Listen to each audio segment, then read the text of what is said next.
छोटी इलाके में बचाव अभियान जारी है। खराब मौसम और दुर्गम भूभाग के कारण बचाव कार्य में बाधा आ रही है, जिसको देखते हुए यहां विशेष मोबिलिटी वाहनों को अब अभियान में शामिल किया गया है। ये वो वाहन हैं जो पहले से ही भारतीय सेना की तरफ से ऊंचाई और दुर्गम भूभागों पर अभियानों के लिए इस्तेमाल में लाए जा रहे हैं। राहत और बचाव कार्यों में सहायता के लिए किश्तवाड़ में तैनात किए गए।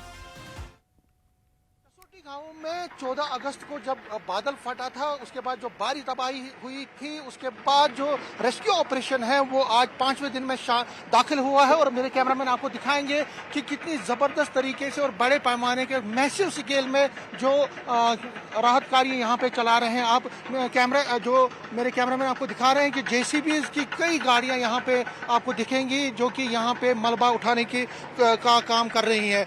ये तस्वीर उस लंगर की है जो लंगर पूरी तरह से ढह गया था, जो तबाह हो गया था, जो बोल्डर्स, बड़े बड़े बोल्डर्स बादल फटने के बाद, फ्लैश फ्लड आने के बाद यहाँ पे गिर गए थे। उन्होंने इस लंगर की तबाही कर दी, यहाँ पे 2 मंदिरों की तबाही कर दी, उसके साथ जो बस स्टैंड था यहाँ पे उसकी तबाही कर दी, पूरा जो एरिया था उसको तबाह कर दिया। अब ये जो बोल्डर्स आप देख रहे हैं, ये बोल्डर्स सबसे बड़ा मुश्किल काम, इन बोल्डर्स को क्रश करना, उनको डैमेज करना था। क्योंकि ये जो बोल्डर्स की अगर हम बात करें तो कहा जा रहा है कि उनके नीचे भी, क्योंकि ये लंगर के एरिया में हिट कर गए थे ये बोल्डर्स, और बोल्डर्स जो अगर हम देखें तो उनके नीचे ऐसी आशंका है, जिस तरह हम लगातार कह रहे हैं कि कई लोग दबे हो सकते हैं। ये सिर्फ आशंका है, क्योंकि अगर हम देखें तो लंगर में कहा जा रहा है उस टाइम 200 से 250 लोग खाना खा रहे थे और बोल्डर जहाँ पे है वहाँ पे ही लंगर था। तो कहीं ना कहीं जो लंगर के नीचे अगर कोई दबा है तो उनको वहाँ से रिट्रीव करने के लिए, उन बॉडी को रिट्रीव करने के लिए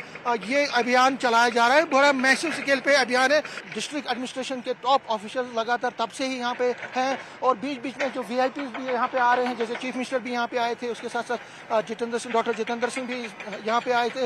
एलओपी लीडर ऑफ अपोजिशन लगातार यहाँ पे बिल्कुल यहाँ कैंपेन कर रहे हैं, यहाँ पे ही डेरा डाले हुए हैं। तो लगातार इसी वजह से जो एक राहत प्रोसेस है, ऑपरेशन है, उसमें तेजी आई है। और ऐसी उम्मीद की जा रही है कि अगले 2-3 दिन के दौरान ये ऑपरेशन जो है उसको एंड किया जाएगा, खत्म किया जाएगा, और सारा जो यहाँ से मलबा है, सारा जो डिब्रीज है, उसको हटा के फिर ये देखा जाए कि क्या कोई बॉडी तो नहीं है। और जिस तरह हमने कहा कि लगातार कल भी कुछ शव मिले थे, हालांकि अभी तक कोई शव नहीं मिला यहाँ से आज सर्च ऑपरेशन के दौरान या मलबा हटाने के दौरान। लेकिन ऐसी आशंका कि आगे जो डेथ टोल है वो बढ़ सकती है, हमारी इस पर नजर रहेगी। कैमरामैन साहिबा के साथ में समीर भट्ट, न्यूज़ 18, चसोटी पाडर, किश्तवाड़।